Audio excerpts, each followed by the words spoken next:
You're from Los Angeles. Erick Weber here on the Midnight Movie Talk All Access, the Flash React stream.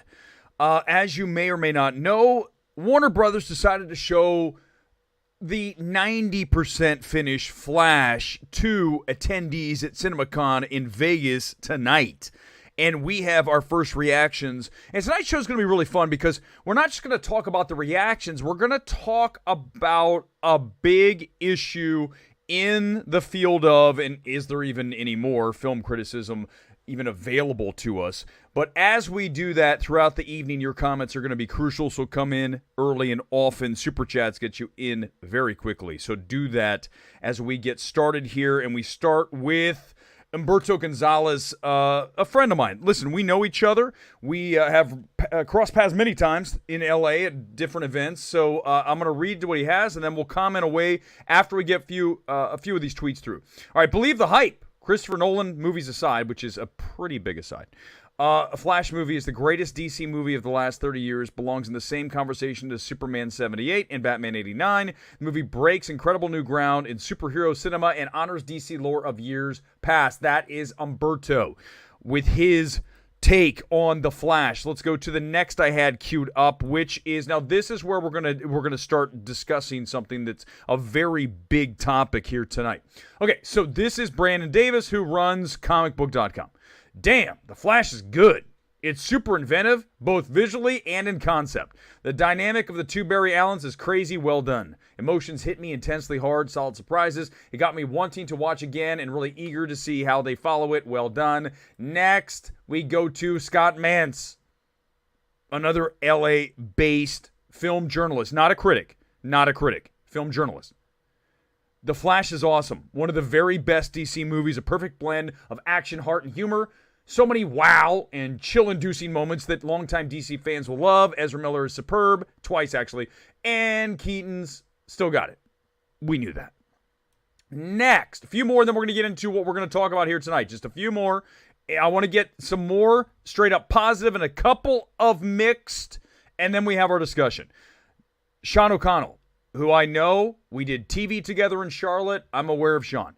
Nostalgic, hilarious, with tons of heart and two outstanding performances by Ezra Miller. I honestly can't believe The Flash actually exists. It's magical, presses every button. I'll see it 1,000 times. Hello, hyperbole. And let's go two more. No, let's do three more. Here we go. Here comes our favorite Soups, the shill of all time. Erick Davis and Soups. Who is the biggest shill? This is truly one of the best superhero movies ever. Believe the hype. Oh my God, The Flash. Such deep thoughts, Matt. Sorry, Soups. My bad. Next, Scott Mendelson. Here we go. This is where it starts to get fun. The first act is solid. The curtain raiser is an all-timer. But the Flash movie gets bogged down in exposition and retroactive origin rehashes with eventually empty spectacle that aggressively reminds you of every movie that got WB into this mess 10 years ago. Yikes! And then we'll roll out to one of my good friends, Scott Menzel, who is as high on this film as I think you could possibly be. The Flash is hands down one of the best superhero movies of all time. No joke. The Flash is the ultimate movie-going experience. Wow! It has a little bit of everything. Action, emotion, heart, humor, plenty of nostalgia. Ezra Miller's phenomenal as dual Barry Allens. By the way, this is what you get when you pay for the Twitter checkmark. I'm roasting Scott, but it's true. You get a longer tweet. Michael Keaton and Sasha, is it Cal, I don't know, are very good also. I don't know how to say her name. Tell me in the comments. I mean, is that the biggest crime ever? This is a film that audiences will be watching over and over again. And avoid all spoilers you can. As incredibly surprises that'll truly blow you away. I cannot wait to see this again. Okay, there we go. Okay, so let's get into the comments. This is what we're going to talk about here tonight. You guys ready? Here we go. So, first thing we need to discuss is this film does not come out for roughly 2 more months. Okay, right now we're looking at a release date of this June 16th, so that puts us about 7 weeks out from the release. So they got to see the finished version minus some effects. Okay, so largely the heart of the film obviously is there. Here's the discussion tonight.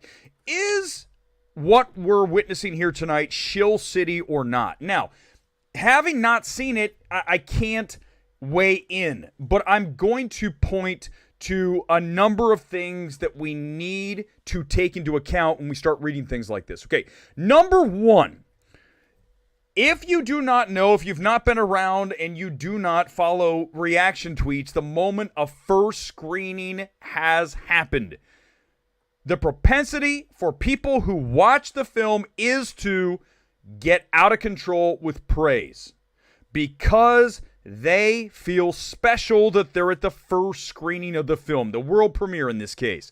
Now, having been to world premieres of films, and nothing reminds me more of that than Babylon, when you are there watching the very first screening of it, you cannot let that even enter into your evaluation. It means nothing to what you are taking in and what you're about to evaluate/critique. You need to stay as level as you would as if you were seeing a movie on a Saturday opening weekend after it's been screened all over the country. Doesn't matter. First, last, whenever, you got to get that out of your head. Unfortunately, a lot of people cannot do that. They get caught up in the hype. Here's The Flash. You're the first audience to see it. Oh my God, I'm the first person. I'm so special. It's a movie. It's a movie. We're talking about a movie. There'll be other movies. But here's what I also want to mention. You have the first screening, people get too high on that initial screening. You see it over and over again. Look no further than Wonder Woman 84. You remember the tweets from Wonder Woman 84? The first screenings that Warner Brothers had of that? Oh, it's fun as hell. This is great. What an absolute blast. And then I look over my shoulder and I see Princess Diana right there. It's one of the worst, if not the worst CBMs in the history of film. So anyone who praised Wonder Woman 84, I got news for you. It's over. Mission Impossible trailer. It's over. I mean, there is no returning from that chasm. From that nadir of film criticism calling Wonder Woman 84 a good film. I don't even know if watchable is fair. So what we have when we point to people like a Brandon Davis, when we point to people like a Sean O'Connell, when we point to people like Frosty at Collider, what do they all have in common? Can you help me out in the comments here? What do they all have in common? I can tell you, and then you're going to understand all this. You probably know. They all run websites that deal directly with the studios. In some of their cases, like a Brandon Davis, he runs comicbook.com.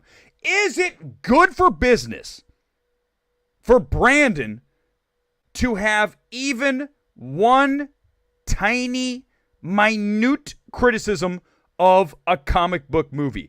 Would that be good for the advertising on his site? I can help you with that. The answer is no. Therefore, when an Erick Davis, when a Brandon Davis, the Davis brothers, the Shill Bros, when they unleash their takes, you need to ignore them. They do not exist. And that's the truth. And you know, that's not being harsh. That's reality. You cannot take your advice from people who are directly tied into making money from the success of films. That's Brandon Davis, that's Erick Davis. Erick Davis Fandango, Brandon Davis Comic Book. You cannot run a site and trash films. That's what makes me dangerous. I don't give a shit. I'm going to see the film, and I don't know about The Flash. I can't tell you. Maybe it's great. But I'm going to talk about the bigger problem here. We have too many people in the space who have financial incentive to say good things about films. And as such, you get this hyperbolic shit that comes out. Now, it might be amazing, but I also believe that it has its flaws. No film, other than, okay, yes, The Social Network. Yeah, every film has a flaw. So, tonight, your comments. Let's get to it. I've laid it all out there for you. I think everything I just said is 100% accurate.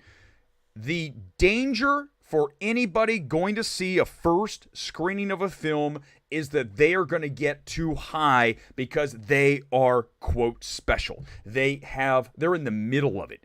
So they can't disconnect from that. They get caught up in it. And I appreciate people like Mendelsohn. I think he does a very good job of not getting like that. Do I think Scott Mendelsohn is the best film critic? Do my thoughts align with him? Very rarely. But what I give Mendelsohn credit for, what I give Jeff Snyder credit for, they say things that other people wouldn't because they're real. There's too many people in this space that are phony, that are shills. I mean, soups. What's one thing that guy has ever contributed to the field of film criticism? Look at a track record. People come after me all the time. And they say, Erick, you hate this, you loved this, Listen, my track record, let's just go back to last Oscars. What two films did I tell you were two of the worst films of last award season? Number 1, The Whale. Number 2 was Babylon. Now, Fraser won Best Actor for The Whale, but he didn't win for The Whale. He won for the narrative of his return to Hollywood. The Whale sucks. And I was proven right. Did it get a Best Picture? No. Best Director? Screenplay? No. Babylon, same thing. Completely shut out. Outside of, production design, obviously where it's going to shine, score, these things. That's different. The film is awful. So I'm telling you that when I watch a film, my takes usually align with the average person who watches it. Right? Not the cinephile, Beau is afraid, it's the best movie ever. Ari Aster can do no wrong, because that's the other problem we have in this criticism game, right? We have people that cannot disconnect from the director and just evaluate what's in front of you right at that moment. We always erase the slate. We start from a zero platform, no matter who it is, whether it's Fincher or a first-time director. Frame 1 is a zero spot, and we're going to go from there either up or down. Doesn't matter who the director is. We have too many people in this space who go, Ari Aster, he gave us Hereditary, he gave us Midsommar, therefore this has to be good. No, it doesn't, and Beau's Afraid sucks. I'm not going to get into it again. You know what I'm talking about. They're afraid. People are afraid to say the truth. That's the truth. All right, let's get into it. Comments. You got to do super chats, guys. This is out of control now for me. I'm going to have to hire a producer. And when I say that, what I mean is get someone to do it for free. And I'll give you some FYC things until we get flying here. Listen, I got to tell you, can I just take a moment to say I want to thank everybody who shows up here, who comes here when we just randomly do a stream here at 9 o'clock on the West Coast, midnight East, and we are just throwing things at the wall. That's what we do. We throw things at the wall. Some of them stick, some of them don't. So what? It's live. We don't sit here and overthink things. We just roll and we shoot. That is the reality of it, and that's how we're always going to do it. I don't know how to say your name, so I'm just going to say Saigonese. I believe we've seen you here before. I apologize if I butcher the name. Jeff Snyder's the man who wants white. Okay, listen, I don't know. Listen, I'm just going to say, I will say this. I'm not suggesting that any of these people isn't right some of the time. But what I am going to tell you is all I'm asking you is this. Here's the question, stay on topic right here. Let's just do this. I get paid in screeners. Woo, baby. Let me paint the town red. I'm rich from screeners. Look at all these. I've made millions off of these movies. Are you kidding me? Paid in screeners. Okay, listen. Here's what I'm going to ask you. Let's just focus on this right now. Because none of us has seen The Flash. So we can't say whether these are accurate. Okay, that's not the point. Here's my question for you that I need you to answer. This is where you come in and you tell me your honest answer to this. If you run a website that is tied directly to advertising dollars by the studios or any kind of association with a studio, can you walk into a film and detonate it? That goes for Sasha Stone at Awards Daily, Erick over at Awards Watch, whoever it is. Awards Ace doesn't have movie ads. I can destroy any film I want. Midnight Movie Talk is just you guys coming on here and watching. I don't have to worry about the studios. You probably saw an ad for a soccer jersey or football shirt tonight because that's all we talk about, movies and football shirts. So I don't have to worry about losing the advertising dollars. But if you run comicbook.com, if you run, what is Sean O'Connell's site? Cinema Blend. If you run one of those websites that is very dependent on advertising dollars from the studios, it's very difficult for you to hammer a film. It's harder. It's harder to do. Also, remember this. Sean O'Connell, what book did he write? He wrote that Justice League book. Talk about a DC fan. How can a DC fan be objective watching The Flash? That's almost impossible. That'd be like me. Well, actually, no. Truthfully, this is the truth, and you guys know this about me. I don't care who it is or what movie it is. I am going to go back to clean slate, zero platform on every film. There's nothing that I'm going to watch, and don't come at me with Ant-Man 3. Stop. Right?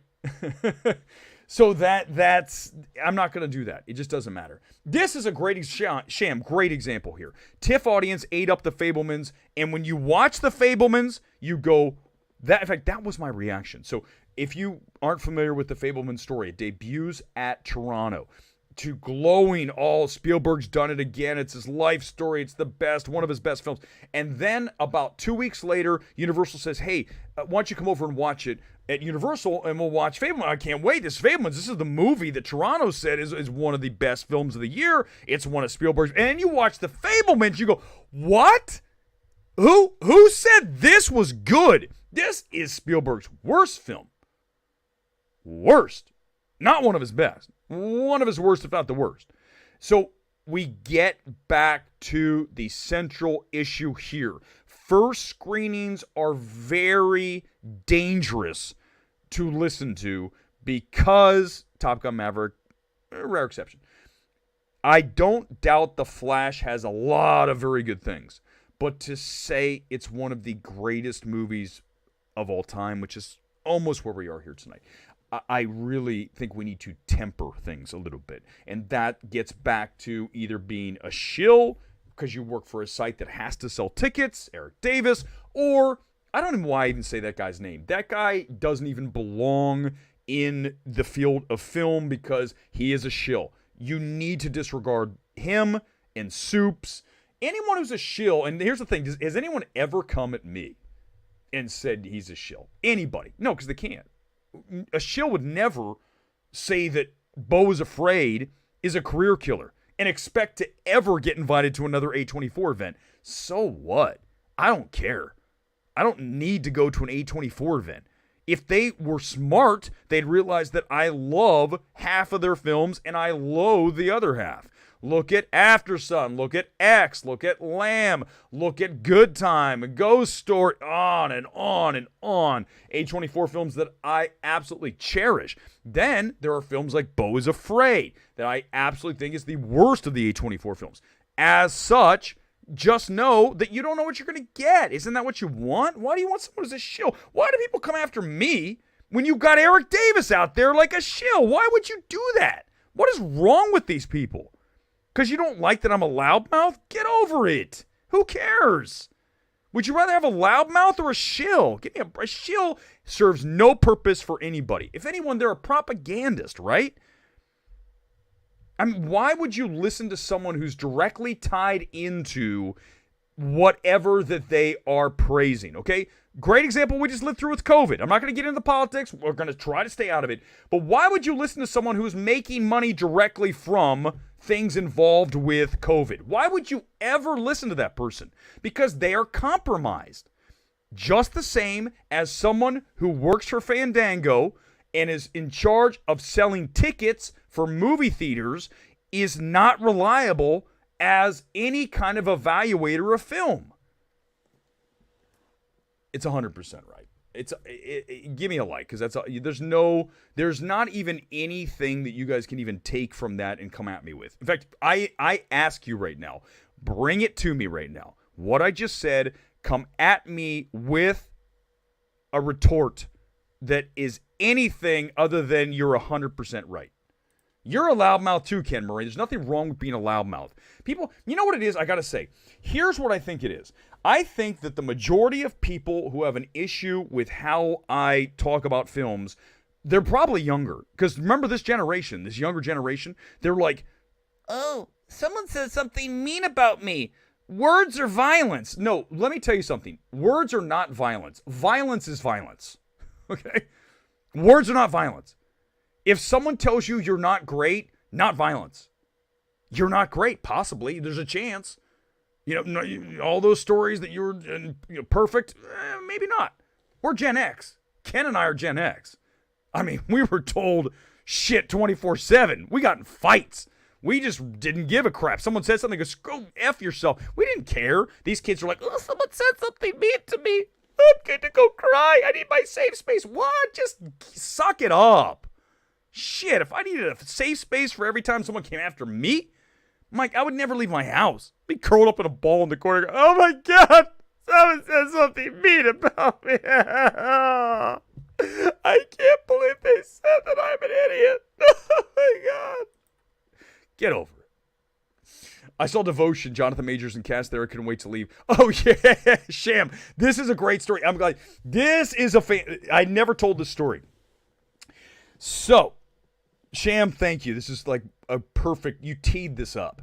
I went to go see Devotion here in LA at the first screening that they brought it back from. I think it screened in Toronto, and they said, hey, come over to CAA, which is the huge agency. Jonathan, which is weird because Jonathan Majors is William Morris, but either way, it was at CAA. I imagine the director is CAA. So we watched Devotion, and I'm like in row 2.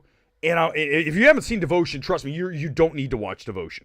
Especially the scene of Jonathan Majors trying to emote. Who's seen him? You saw it, Sham. You ready for this? When he's like this.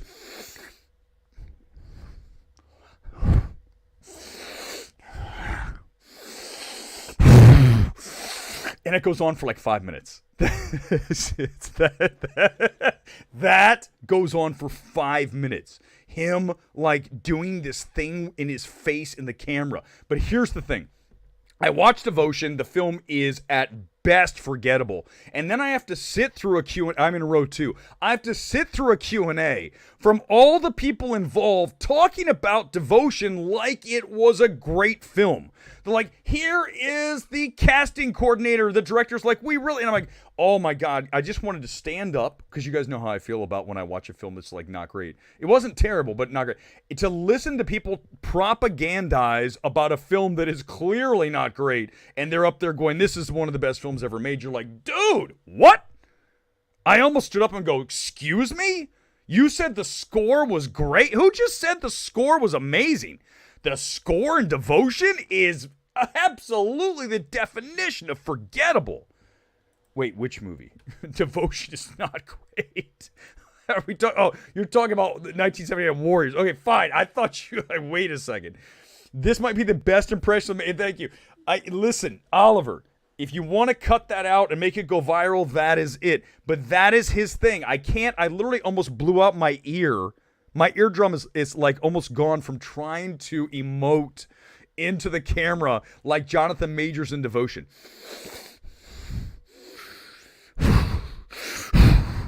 It spits flying at the camera. Like, what am I watching? What is this? By the way, we have a few minutes here tonight. Is Jonathan Majors done or not? I was going to post that on Twitter. Come in the comments and let's just do that too. Is he done?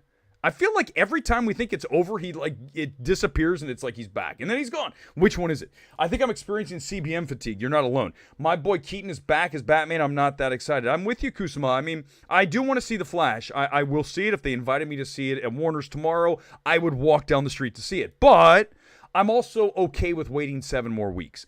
I've told you guys, and I admit this as openly and freely as I can, the films that really get me going are the films, and here it comes. You guys knew. You knew it's not a show without me doing this. This is the film that gets me going. This is a film that gets me going. These films get me going. This got me going because I love Matt Reeves. There it is. But comic book movies are not my main diet. I would rather go watch Past Lives, the new A24 movie. I can't wait. I want to see that. That looks really strong, right? There's a probably great A24 movie. It looks really good. And then you have, Beau is Afraid. That's A24 as a brand, right? It's just like it's all in or all out. There's no studio distributor that does it more so polarizing than them. Nobody. All right, let's go reset for everyone who's just jumped on for The Flash. We did the comments here. The question that I have for you is, are you looking at shills or are you looking at legitimate takes on the film? Now, it's very hard to answer that question without seeing it. which is all of us. Me and you. I haven't seen The Flash yet. You haven't either. But I pose this question to you. Is it possible for you, the owner of a website that directly deals with studios and advertising dollars for your site, to smash a film? No, the answer is no. And that's why you've got to watch who's talking. You also have to know that if it's a comic book person that is raving about it, maybe look for someone that's not really a comic book person. Someone like me, I'm not a big comic book guy. It doesn't mean that I don't watch them and I'm not aware. I just don't watch all the MCU shows.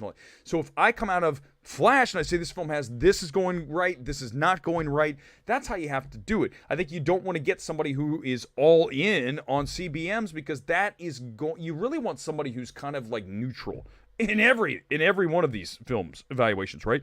You don't want somebody who's like, this person loves every comic book movie, they got soups. Like Brandon Davis. I mean, has that guy ever, help me out in the comments, has he ever said a comic book movie was terrible? Has he ever once?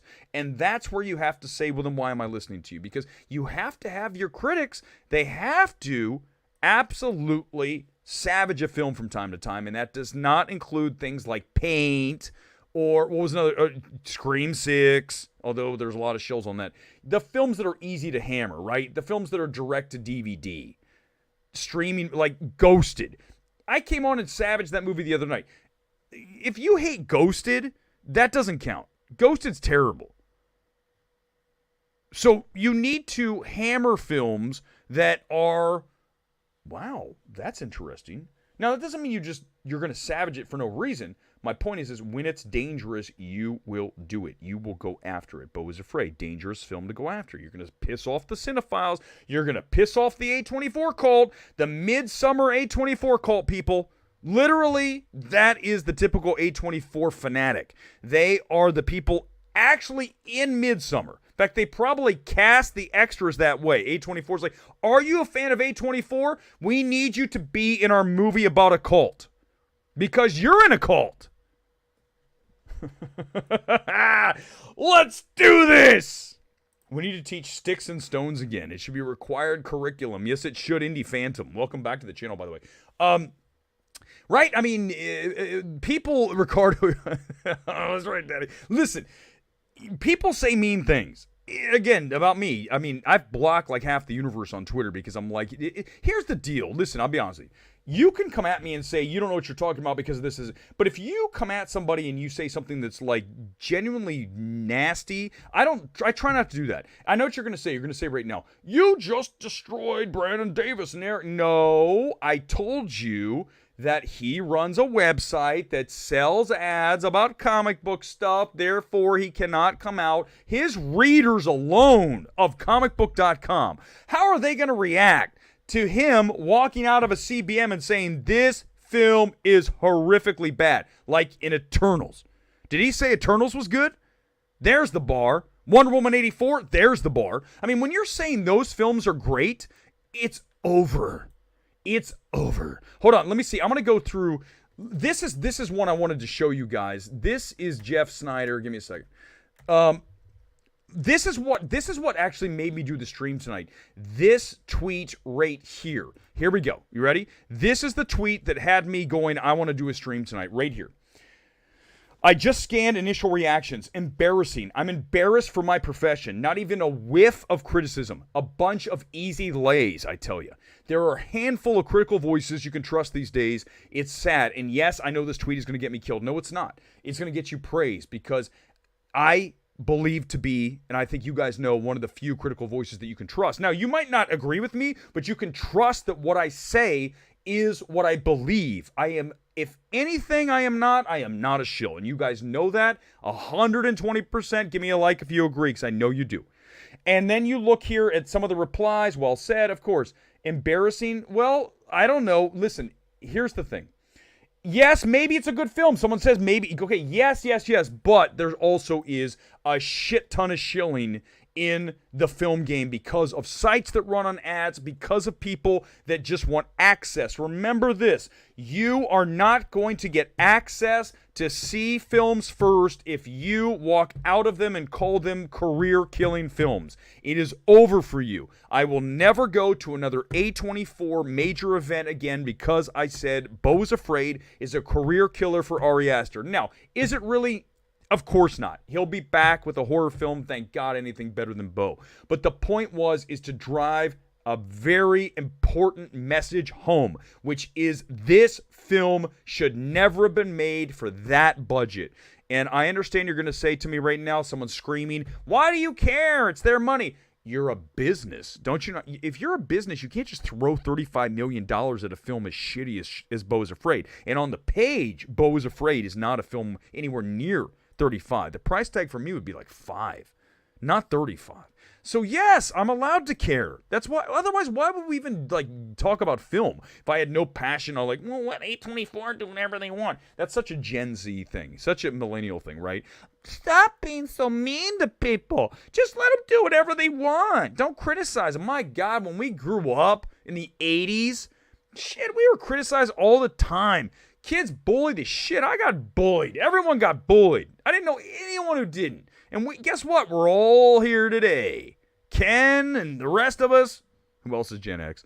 We're all alive. We're all here. Well, I don't know if all of us are alive, but we all escaped that largely unscathed. Awesome tweet by Snyder. The gig has lost so much respect. Rotten Tomatoes to blame. It's really... Listen, let's state this for sure. There's not a lot of money in this. Okay, guys? If you were to take a poll of the average, quote, film critic, you're going to find that they're not exactly killing it financially. We do this because we love movies. But even if you love movies as much as me, and I'm the biggest theatrical champion of the universe, nobody beats me. But you still have to know when it's time to unleash on a film. Saw Sisu last night. Did not like it. Thought it was incredibly overrated based on that 97% Rotten Tomatoes score. 97%, then you watch Sisu and you're like, really? I mean, it's a one-note film. Go back and watch the stream. I don't want to even talk about the movie again. It's completely, I forgot it, actually 24 hours later. But there's so many people that are afraid to say that something's not great. They're like, well, look, it's at 97%. If I say it's not great, I'm going to be in the 3%. I don't want to be part of the 3%. Then people are going to come after me. I don't care. I mean, I've been in the 1%. I was in the tiny minority of people that were not a fan of Gravity. I remember walking out of Gravity going, what? Why? Why do we even care that Sandra Bullock's getting home from space? Her kid died. I know it's a trope to have to return home to your family, but there's a reason it's a trope, because it gives you a very good reason to root for the person throughout the film. Oh, by the way, her daughter died. And you're like, well, then why do we care if she gets back to Earth? For all we care, she could just keep floating off into Neptune. We don't give a shit. Her daughter died. Let her die to go with her daughter. Do you see how stupid that film is? Don't tell... By the way, here comes someone right now. Here comes someone right now. They're going to say, well, the point is that in life, shit happens and you must continue to go. I get it. But don't tell me that the daughter died and now she wants to keep going. At that point, if her daughter died, there's a very good chance she'd say, just let me drift off into space like Clooney did in his recliner. Goodbye. Goodbye. Gravity is one of the most overrated movies of the past millennium. I mean, this thing won 7 Oscars? Gravity? I mean, tech, but from a screenplay? That film? I mean, Sandra Bullock has nice legs, but not 7 Oscars worth of great legs. And Clooney's in it for like a second before he floats off into space. That movie's terrible. Thank you, Ken. It's not good. Give me a like and come in here if you thought Gravity was not great, because you're on Team Reality. That's what we are here at MMT. We are Team Reality. And Sisu is Team Reality. It's not great. So Latino Slant, I'm telling you right now, it's not. You did see me. Whenever I'm watching a film, so Paulie was like behind me.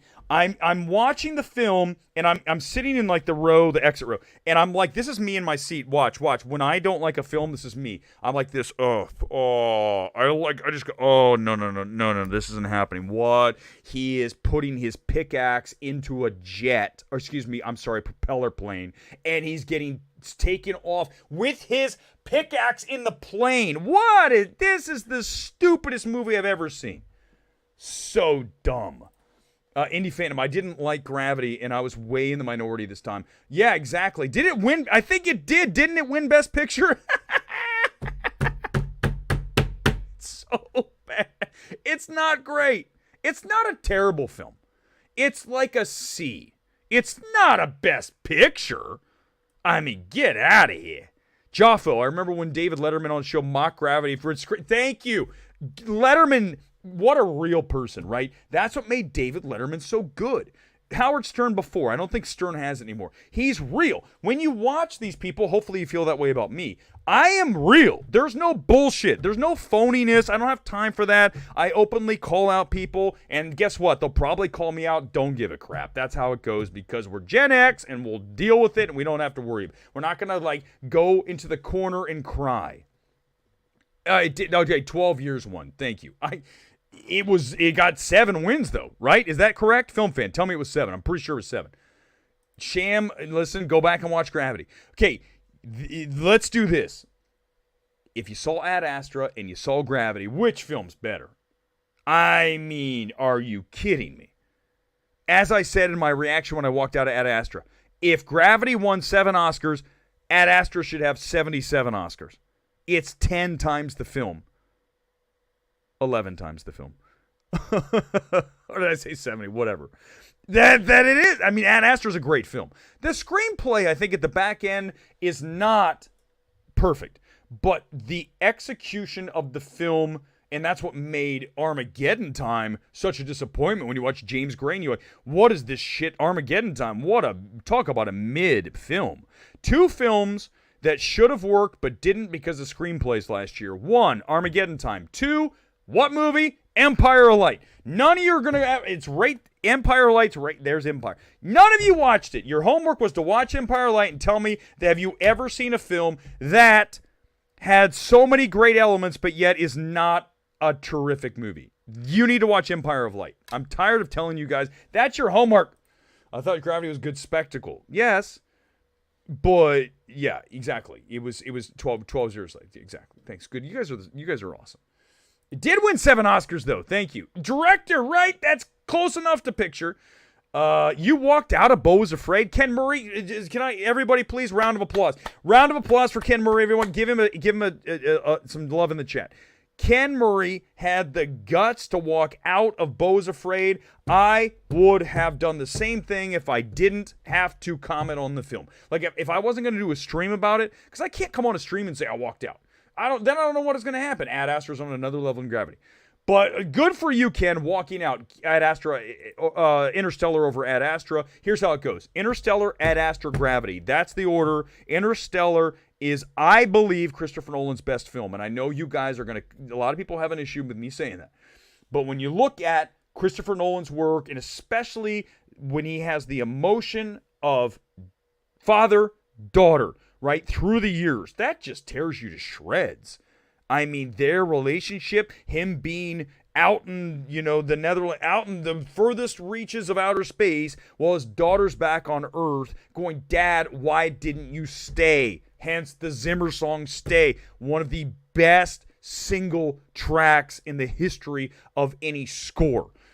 And when I watched that film again recently in 70mm down in Beverly Hills, I was blown away at the artistry and even more so the emotion of Interstellar. The problem with that film is that, as we know, we have Mr. Nolan screwing with the audio to the point where the score, even though it's arguably one of the best scores of all time, it's too high in the mix so that the dialogue is buried and you're like, what's going on? You've got Zimmer's and you're like, what? That's when he started. You guys remember when Interstellar was out, We had theaters putting signs out in the window, the ticket lobby, saying, don't come to us and bitch about the mixing of Interstellar and tell us you can't hear it.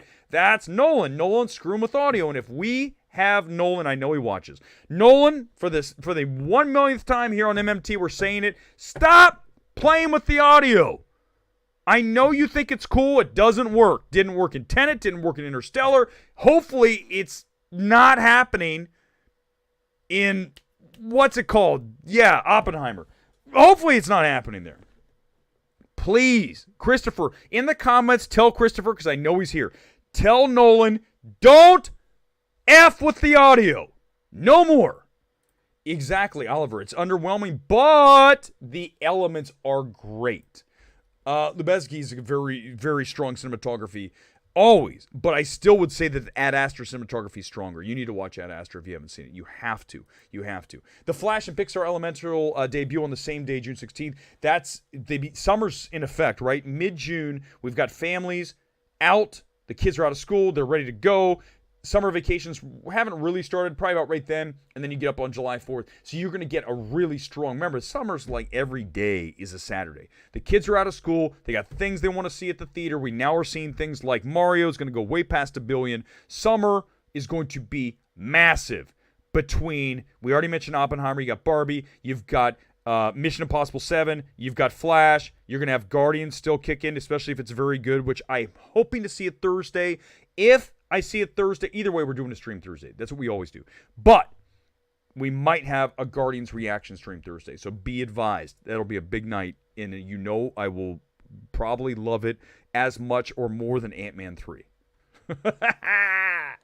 Don't go see it, Paulie. It's terrible. Bo is... I can't do it. I've done too many streams about how awful that film is. I can't do it again.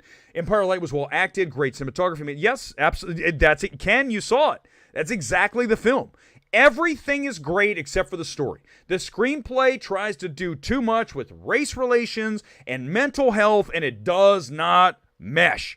And it feels so forced. Everything about it. From Olivia Colman and Michael Ward's relationship, that alone didn't need to be sexual. As soon as that turns into a sexual relationship, the film's over. Also, Olivia Colman banging what's-his-ass from The King's Speech. That doesn't work. The score is not good, but yet everything else is really strong, and you're like, what is this? This is so weird. So at the end of the film, you're left thinking it's good because the last thing you see is Olivia Colman hanging out there in some trees with the Reznor-Ross score going on. I'm like, this film was good. It tricks you. It's a tricky film. It's a trickster. Remember that band, Trickster? Wasn't there a band, like a heavy metal band in the 80s? Max Richter's score, oh my God, it was great. I know it borrowed from some other things, right? That's why was it even eligible for Oscar? Because I think it took cues from other things, but there was some stuff that was straight up. How about that initial sequence, that song? It's like, boom, whoom, whoom, whoom, whoom. I saw that film in Dolby. I saw it at Dolby down the street in Burbank. They have a little screening room that they mix the films in, and it's like, the sound is like, oh my God. You can imagine. I mean, they're mixing the actual final studio films in that room, so you're hearing it as the mixers hear it. It's unbelievable. I'll never forget that night. Those are some of the screenings you don't have to forget. Searchlight Pictures next goal win. Kevin, welcome back to the channel. Yeah, I agree. It's a good listen. Searchlight is going to lose Magazine Dreams because right now they've got to table that. I mean, we still have what? 7-8 months until it comes out. Almost 8 months. Time heals all wounds, but I just don't know if Majors doesn't get out. If he gets booted off of Marvel, then they're going to have to pull Magazine Dreams. So I'll focus all on next goal win. No question. I saw Bo's Afraid went down. Yes, I agree. Spiker. I think I'm just going to say that. CJ Spiker. I agree. The first hour was at least manageable, and then the wheels come off, and you're grinding. The chassis is just on the ground with sparks flying. I would throw Arrival. Arrival is very strong. Arrival's different because it's not off planet Earth, right? That's why that's not when we talk about Ad Astra, Interstellar, and Gravity, they're all in outer space. That's the difference. But yeah, Arrival's one of Denis' best films. I would agree. It's really strong, especially the whole idea of, she of having a kid and then knowing what would eventually happen. That was just, talk about emotionally, just like devastating. But I think that Interstellar, because of the emotions, number one. Ad Astra for the overall film, screenplay not as strong as Interstellar, and then we go to Gravity, by far the third in that three. It's not even close. Tenet's unwatchable because of the audio. We told you, Nolan, stop doing it, Christopher Nolan. Interstellar, Gravity, and nope, that's wrong, Sham. It's Interstellar, Ad Astra, Gravity. Bullock, I like Brad Pitt a lot. I love it. I love Brad Pitt. I mean, if I ever meet Brad Pitt, I probably will geek out and it'll be kind of ugly. Because I think he's just a badass. I love the dude. I don't think I've ever seen a movie from Brad Pitt that I hated. Absolutely. I think he makes really interesting choices. Ad Astra is a great example of that. Obviously, working with Tarantino, smart. He has good instincts when it comes to film. I even liked Bullet Train. Bullet Train was fun. I think it's, what's-his-name, Leach did a great job directing that film. For an action film, it moves really well. I think it's much better action film direction than a Sisu. That's one thing you notice when you watch Sisu. I think the direction's not that strong in that film.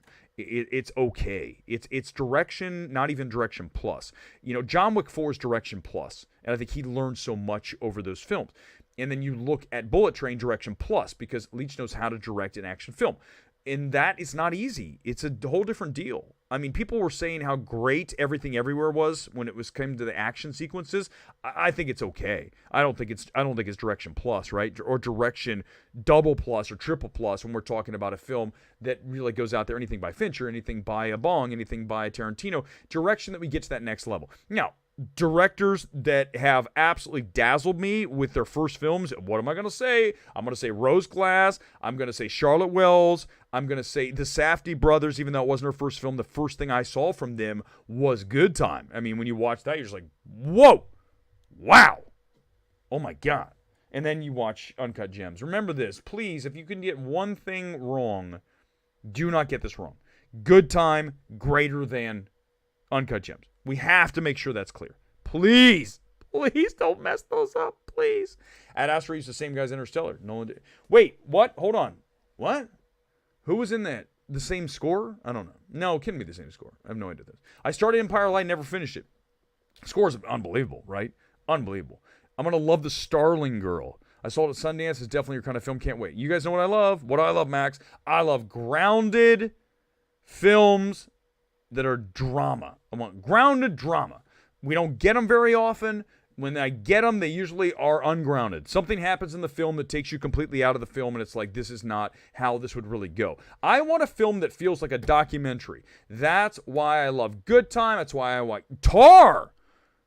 Tar is like the ultimate. How many people, when they came out of Tar, thought that Lydia Tar was a real person? That she was playing a real character based on a true story. No, that's because it's so grounded, that film. It's a perfect film. I don't know why I didn't call it when I first saw it but it is a masterpiece. It really is. Tar is an absolute grand slam masterpiece.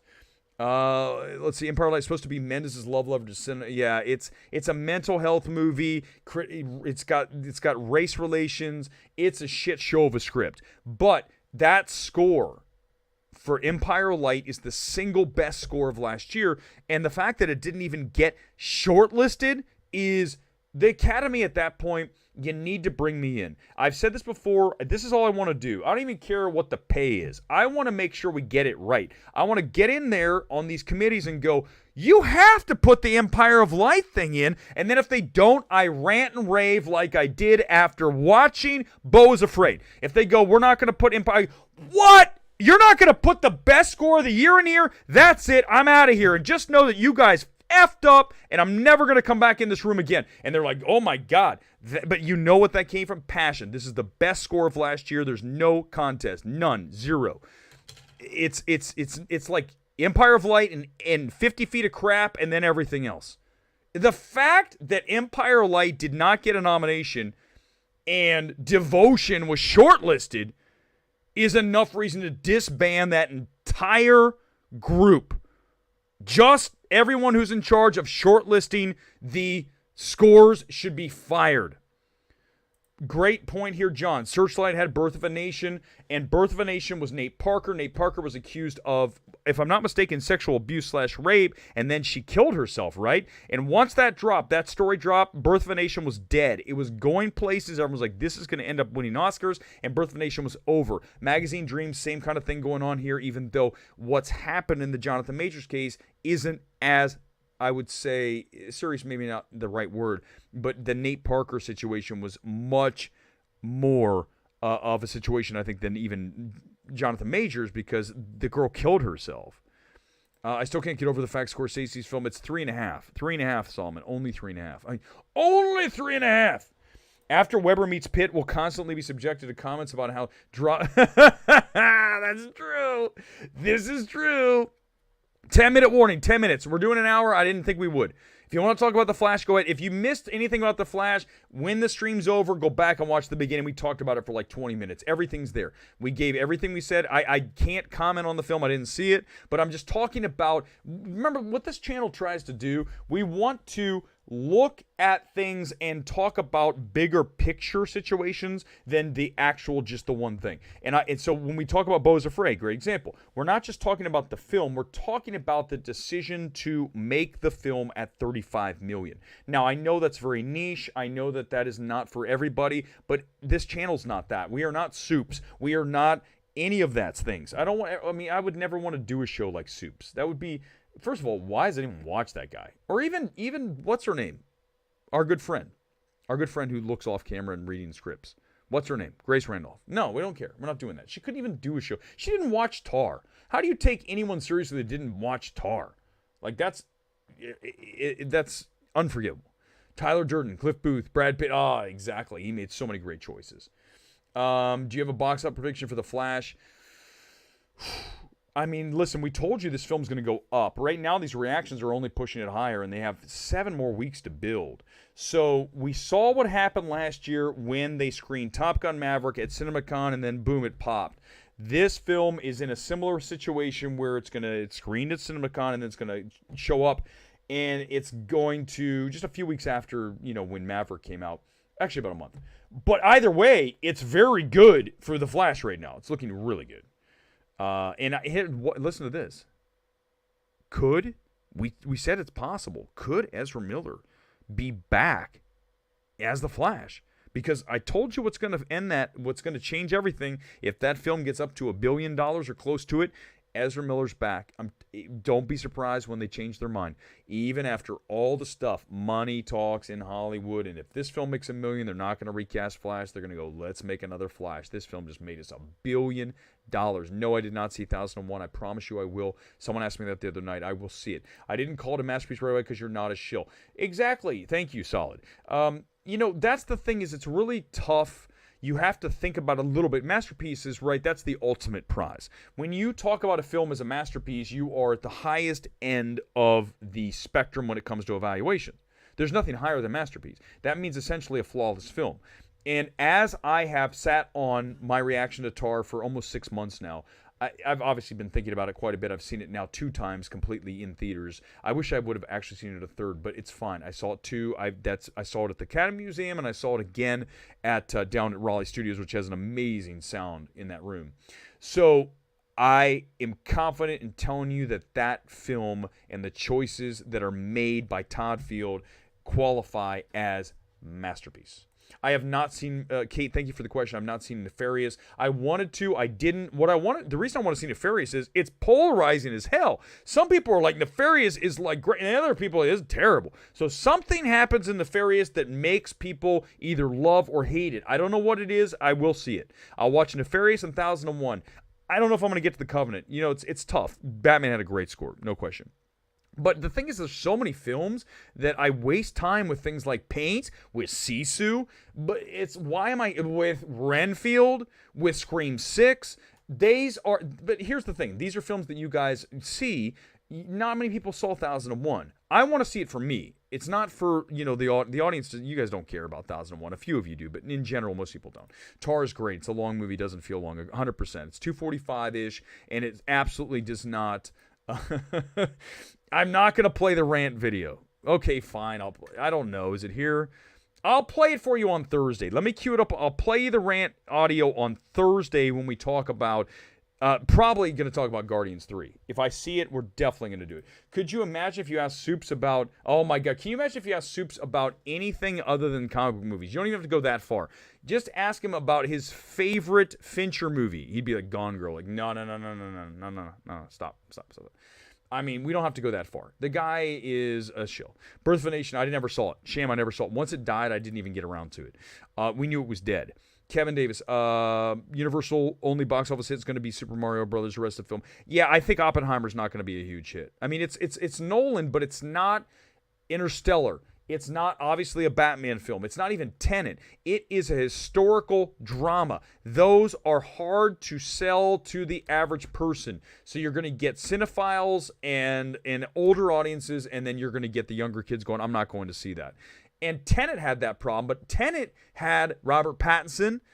It had John David Washington. It had, a little bit of a younger skewing thing. This is an adult film. This it's not that kind. It's an adult skewing film, right?